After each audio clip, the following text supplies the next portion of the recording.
Now, one of the things that I really try to keep in mind whenever I am working on drones is making sure that the drone itself is evolving. Because what we don't want when we create a drone, we don't want to just take one MIDI note and stretch it and hope it works out. So like just static string pads, I don't think work really, really well, but things like the Spitfire Evolution pads, those work fantastic. Finding some kind of patch, whether it's a synth patch or an orchestra patch or something that responds to input.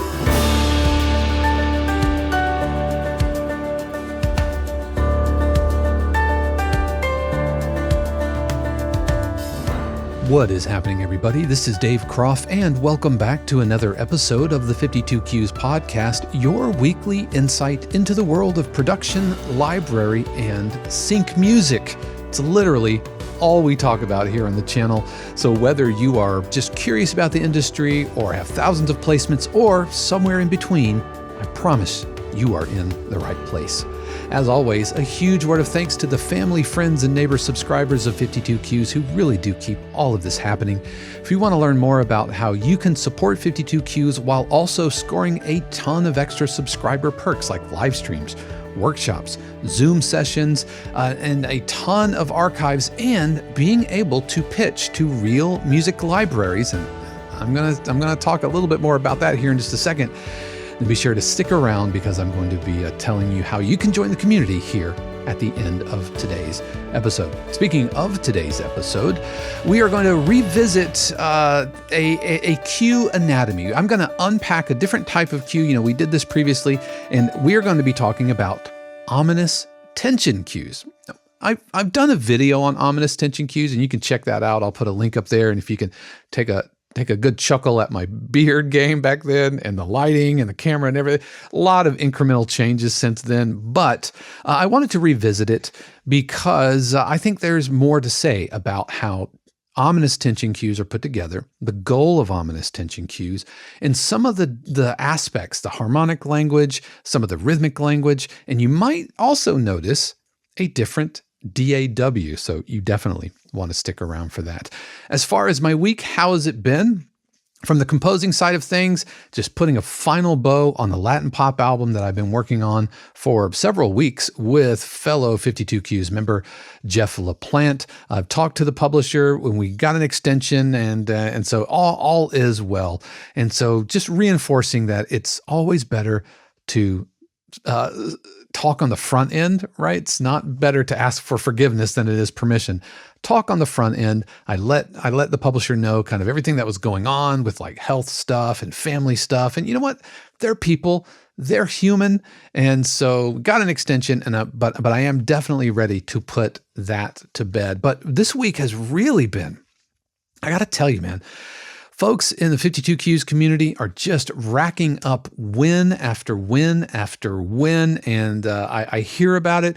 Some of these wins are wins that they've gotten on their own. They've pitched their own cues, and there are a couple that this week have gotten their first placement. So a huge shout out to George Cece as well as Mary Shaw, who has submitted a cue for a brief, I think it was last summer that we did, or this past summer of 2024, that went up to CBS Sports, and she got her very first placement ever.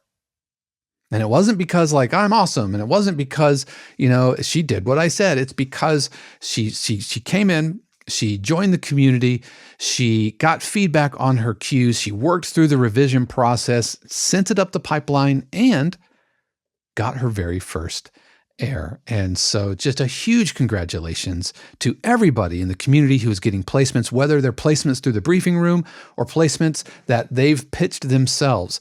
When I say your success is my success, I know that feels like an after-school special kind of thing, but it's really, really true. And a good coach and a good mentor is going to feel the personal satisfaction and the personal victory when you see somebody that you're working with go on to achieve success.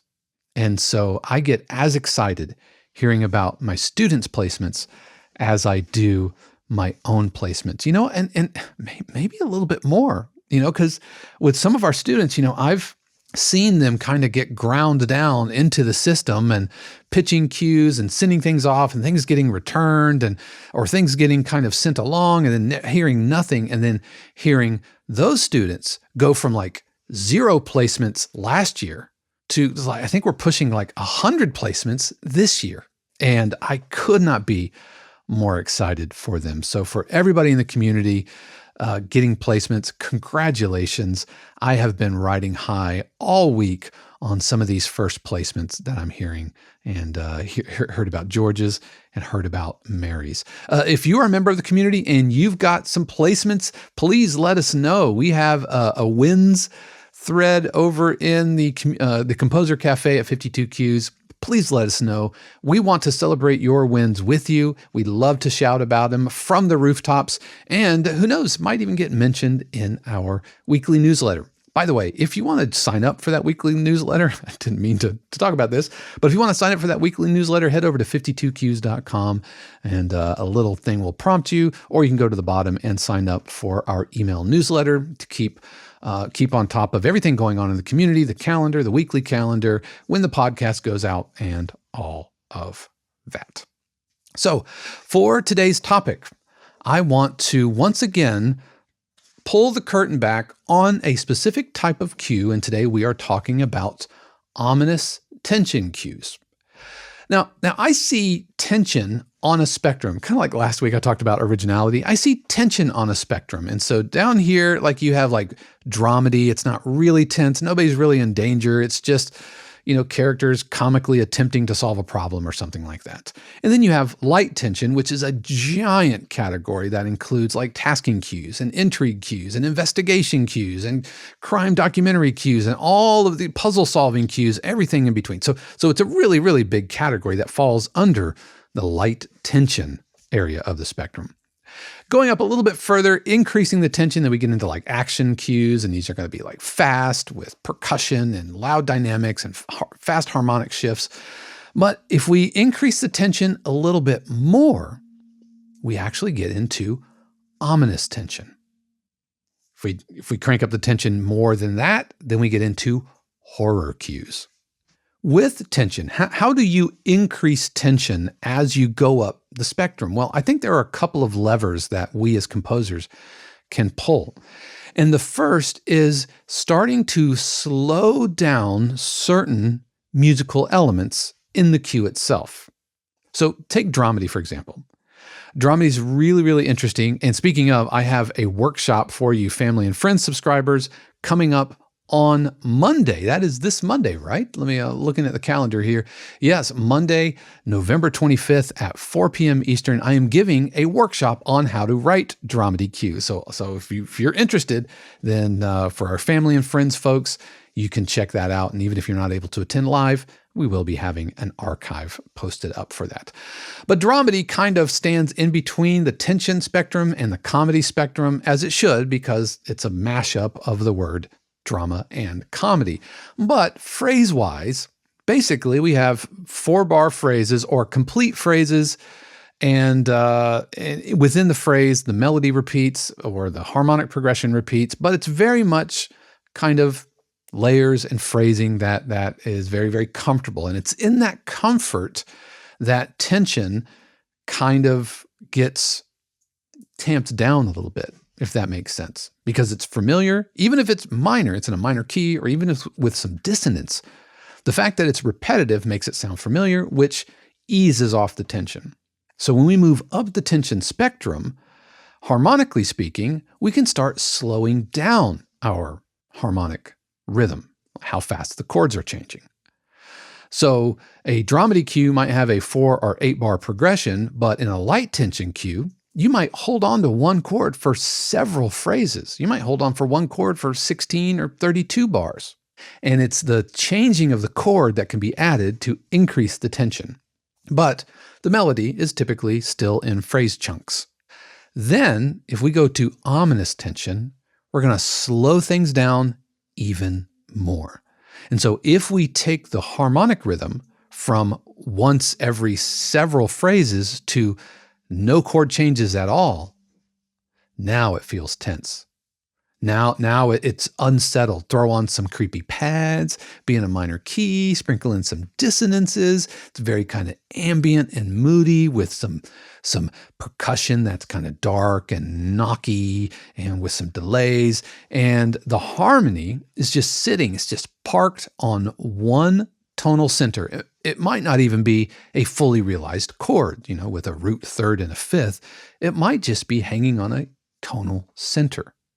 And so when we get to ominous tension, I think about slowing down musical components like harmony and even your melody. Your melody, instead of being like a 4-bar phrase melody, you might have a melody that stretches over 8 bars or over 16 bars, really slow moving parts. And I subscribe to the idea that it's these slowed musical components that create the sense of unease and the sense of tension because we become unmoored from the familiar. And in doing that, makes it feel tense. So I want to play for you a tension cue that I wrote. It's called Able-bodied Snatcher. And you might notice the DAW looks a little different. And that's because I wrote it in Ableton. Yes, in Ableton Live. I am circling back to Ableton. I can't tell you exactly why here. I will be a little bit later, but I am needing to really dive back into Ableton Live, get my chops up, and I thought, what better way to do it than to write a cue that I know pretty intimately, and I know the tools intimately, and so now I can focus on not kind of what chords should I use and what comes next, but rather how do I input this into the DAW. So do not be surprised if you see more Ableton Live showing up here on the channel. Now, I'm no stranger to Ableton. I've been using it since version 3, and I have kept up a license of Ableton Live throughout where we have here. And this is Live 12. And mainly back, before I came to Florida and started teaching at Full Sail, I was doing, I was teaching drums and percussion in Memphis, and I was doing a lot of DJ work, and I was doing a lot of like lo-fi. Back then we called it trip hop and acid jazz. I was doing a lot of remix. And so I used Ableton as a remix tool, and it's fantastic for that. But then fast forward, a decade, and I kept using Ableton because it's fantastic for running loops live. So if I'm playing like in a praise band or something, and we have guitar, bass, drums, keyboard, but we also need a horn section, and we need background vocals, and we need, all this percussion stuff. And like, I'm just a drummer. And so I would run sweetener tracks or backing tracks using Ableton Live. It's fantastic for that because you can just fire the different scenes and it works out really well.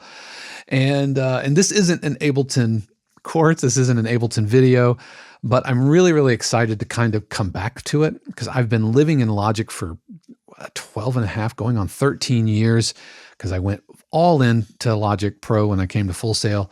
And I still love Logic. I still think it's one of the strongest DAWs, but there's something about Ableton Live that on one hand kind of makes me a little nutty because it's so vector based, but it's just a different way of thinking.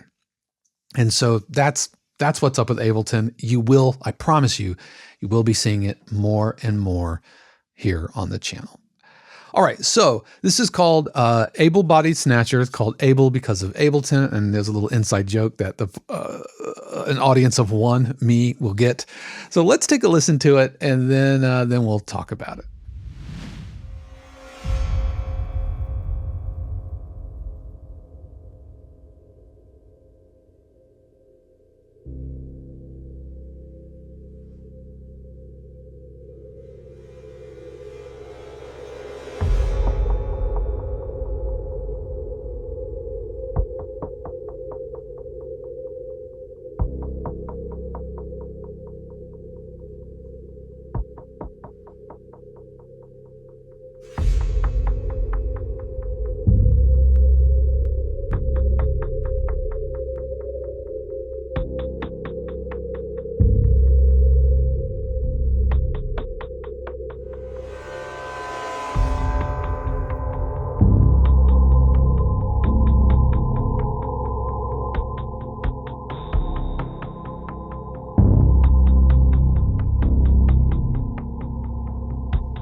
So that was Able-bodied Snatcher, an ominous tension cue written entirely in Ableton Live. I'm not going to be going in and talking about the specific patches that I used, even though if you want to see a full breakdown of that, then you can check out the cue breakdown for this over for the family and friends folks. But rather, I want to talk about the kind of the conceptual philosophies behind how I think about ominous tension cues. And so the first thing is, harmonically speaking, drones. That means that the chords don't change. It is drone-based harmony. And we have to be really, really careful with this because too much harmonic motion, I find, kind of pushes it out of ominous territory. Throw on a couple of pulsing sounds and your melody is too quick, and now suddenly it kind of feels into light tension. But because ominous tension, and part of what makes ominous is its unsettled ambientness.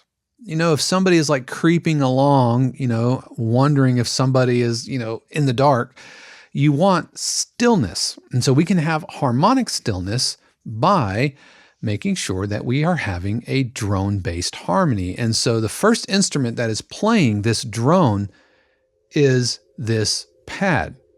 Now, interestingly enough, this is a pad that I created by sampling one of my neighbors. My neighbor has a sound thing in their bed, their flower bed, that makes hawk sounds really, really loud, and it scared the absolute bejesus out of me when I was walking in the neighborhood, you know, for my miracle morning at 4:30 in the morning. But this pad, it's just holding on one tone, and we're going to support that by adding additional notes that are supporting this drone. The drone that is holding on the one chord for a really, really long time. And so I'm supporting the drone with the piano. Now, one of the things that I really try to keep in mind whenever I am working on drones is making sure that the drone itself is evolving. Because what we don't want when we create a drone, we don't want to just take one MIDI note and stretch it and hope it works out. So like just static string pads, I don't think work really, really well, but things like the Spitfire Evolution pads, those work fantastic. Finding some kind of patch, whether it's a synth patch or an orchestra patch or something that responds to input. For me, I love using the mod wheel. And so if I can find some patches that respond to the mod wheel, then as the cue is progressing and as this drone is droning on, that it's not just sitting there, but there is some sense of evolution, some sense of development as the drone progresses. You do that long enough, and then eventually you will add like an octave here, which is part of my arrangement. Because even though this is an ominous tension cue that is harmonically formless, and the melody here is really, really long, it's a very protracted melody, I'm still thinking in phrase chunks.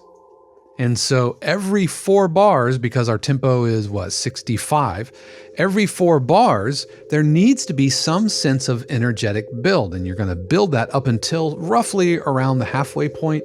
And, I've talked about it. If you've seen my Steal This Song Form video, this is essentially the same form. It's going to be build into a breakdown, into a build, and then into a button, or A, B, A. Basic sonata form. Nothing new to this.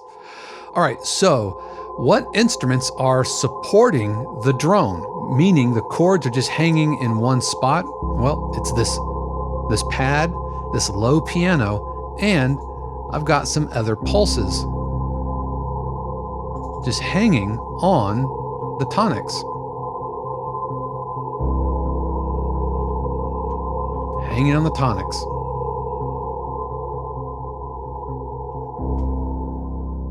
And so the chords don't change at all. And so that's like the first, my approach, drone-based harmony for ominous tension cues. Now, this track only has 8, or this cue only has 8 tracks. And so I have pads, I have a couple of moving pulses. I have a piano, which is supporting the low end. I have a piano, high piano, which is playing the melody. I have some light percussion that adds a little bit of groove element because I can't not put some kind of a groove in my cues. Then I have some effects in the way of some cymbals, some bowed cymbals, and some sonic booms. All right, so the drone-based harmony coming out of the gate, playing the drone. We'll mute all of that stuff for now. So all of these pulses, they are all supporting the tonic, the one chord. And you can hear that pad kind of evolving over time. Not a ton of motion. It's not very fast. It unfolds very, very patiently. And yet, every 4 bars, there's something new happening. It's building up intensity by adding layers. All right, so now as far as my pulses, I have this bass pulse, some delays, and then I have this mid pulse.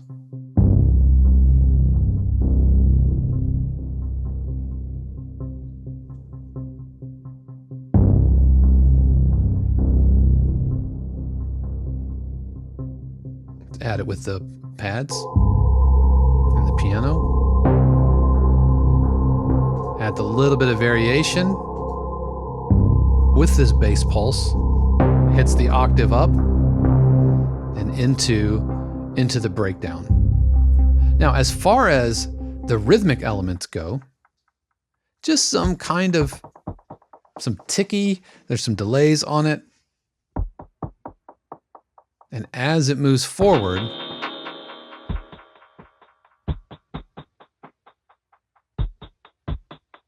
it gets a little bit busier. Let me start that fresh. I'll put the bass pulse with it.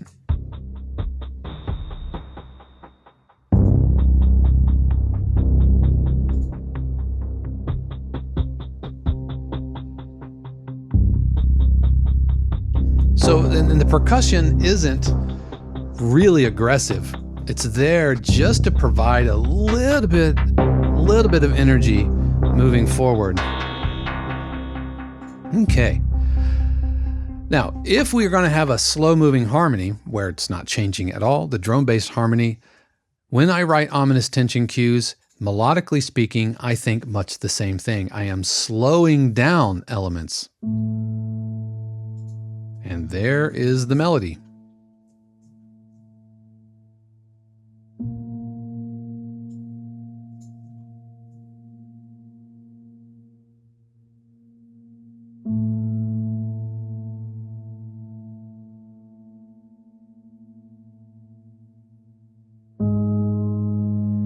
That's the whole melody. Bum, bum, bum, bum. It's all it needs to be. And so you can see that takes a good, 8 bars or so before it settles back into the breakdown.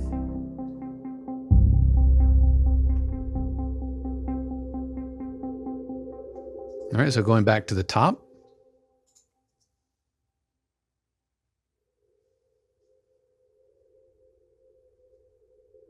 Turn on the synth percussion here. Got our drone, just keeping it on the one chord, supporting it. The next phrase, add in a little bit of percussion. Nothing overt, overly busy, nothing overly rhythmic. We want to keep the ambience of it.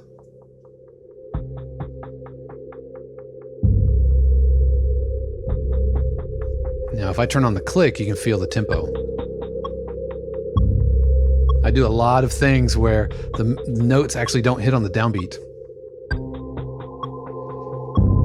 You can see that bass pulse hits on beat 2.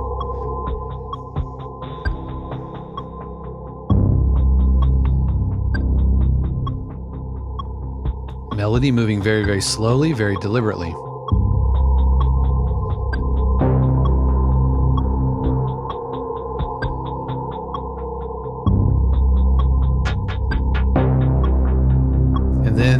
into the breakdown. All right. Another thing that I really like doing that can help shape the drone-based harmony is a little slight pitch bends. And if you'll notice in the bass pulse, just kind of pulling it a little bit out of tune, I've gotten really good results with that. All right, so we're going into our B section. Yes, even ominous tension cues need breakdowns, at least the way that I write them. And the breakdown is just removing elements. And in this case, I dropped the piano, dropped the melody, and dropped the octave in the hawk pad. So it's just cooking, simplified the percussion a little bit. It's when we're giving some toys and then we take some toys away and then we give them right back. That's the overall song form that I use for a vast majority of my cues. Little melodic fragment here.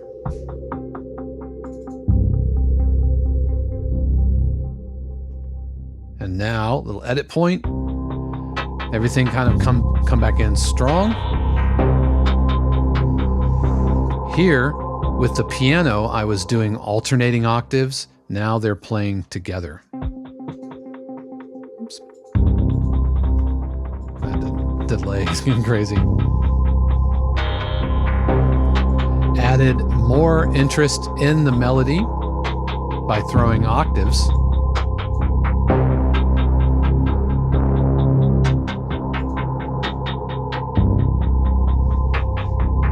Yeah, adding octaves is a really simple way of getting a feeling of increased energy without actually adding new instruments. And this is,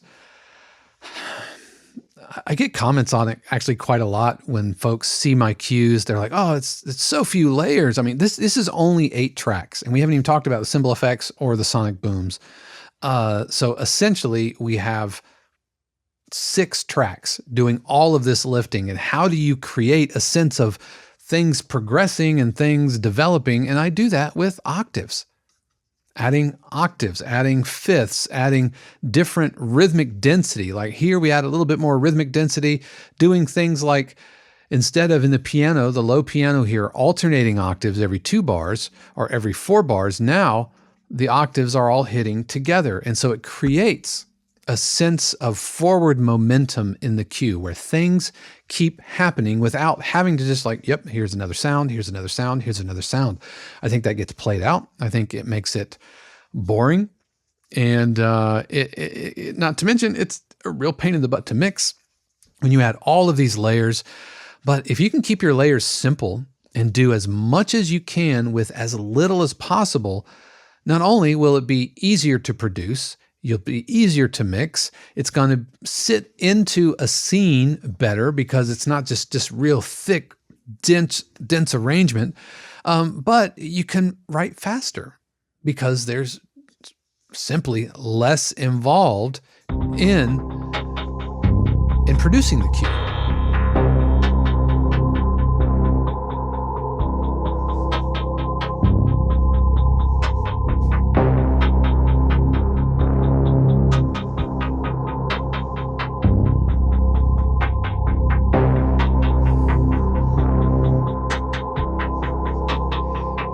And then finally ending with a button.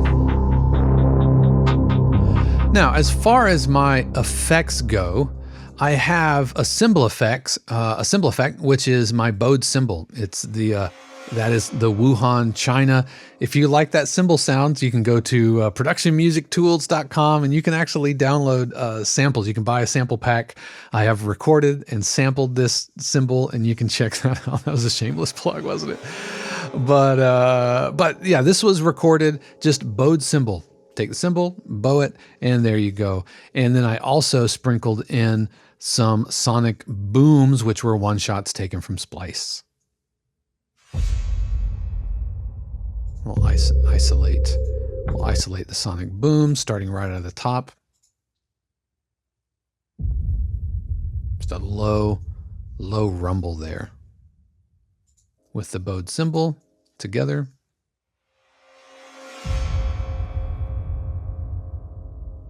Yeah, because with ominous tension, that has to kind of sneak out.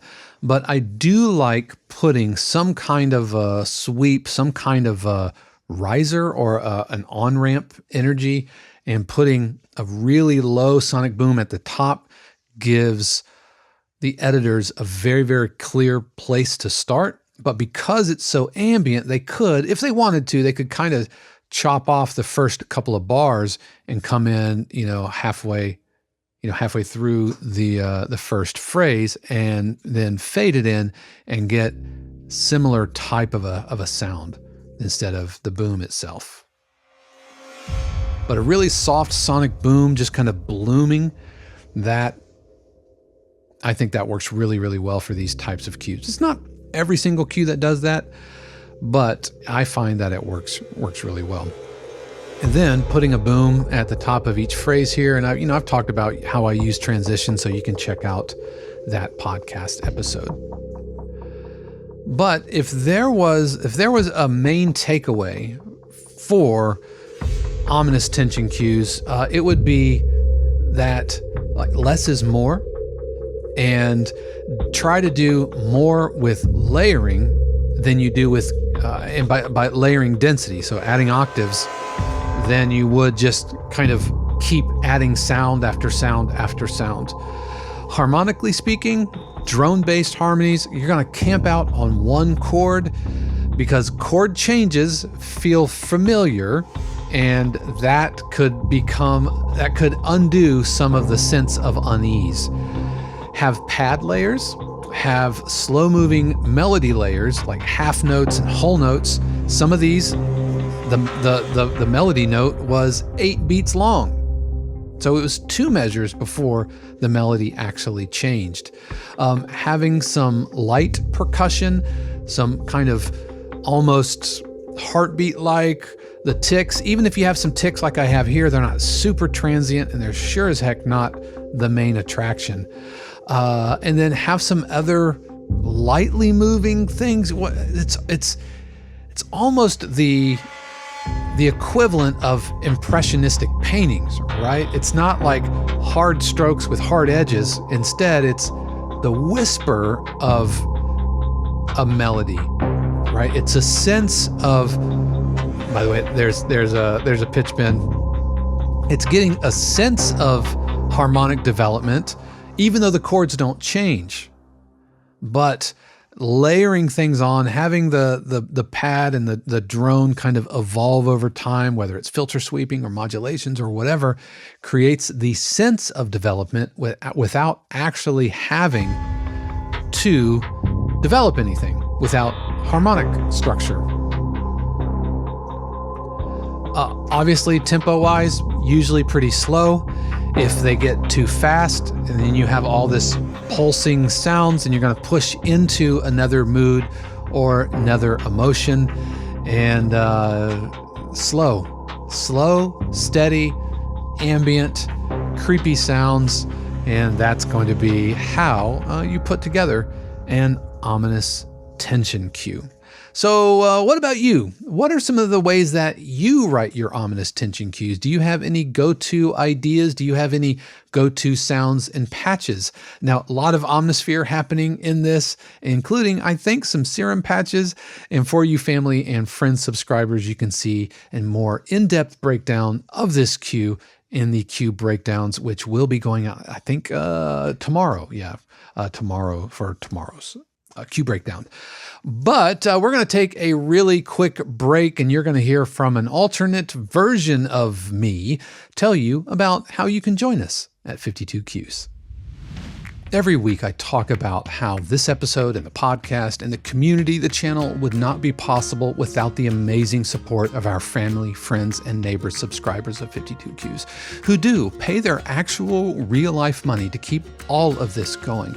And in addition to being thriving members of the community, as well as supporting me and Shannon and everything that we're doing here, they also receive extra perks like live streams, workshops, Zoom feedback sessions, hundreds and hundreds of hours of video archives, weekly cue breakdowns, production music almanac, living ebook, and the opportunities to submit to real music libraries. Now, it's free to join 52Qs. You can just go to 52qs.com and sign up, be a member of the community. We would love to have you. It will always be free to join the community. But if you've been watching, or if maybe this is your first time, but if you're wondering, is there a way to kind of level up my production music skills in the industry, meeting like-minded, super friendly, very generous composers, then why don't you think about subscribing? Memberships start at around $4 a month, and we would love to have you. Again, that's 52qs.com. So that's going to do it for this week's episode. Like I talked about at the top of today's episode, on Monday, November 25th, I will be doing a workshop talking about Dramedy cues. If you're a member of the community, if you're a family and friends subscriber, then just click on workshops and how to write Dramedy cues. It is from 4 to 5 o'clock Eastern. And we're going to be talking about structure of Dramedy cues, sound choices, balancing comedy and tension, and how you build your layers for edit points. I'm going to be unpacking some of my most successful Dramedy cues that have showed up on cooking shows, that have showed up on dating shows, it has showed up on house hunting shows. And so that is Monday, November 25th, 2025.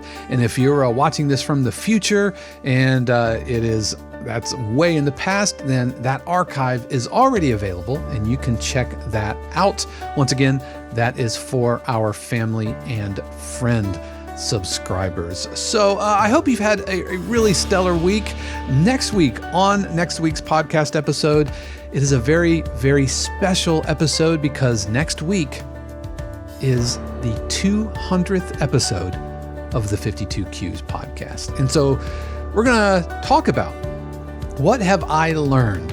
What have I learned in doing 200 episodes of this podcast? You definitely want to tune in for that.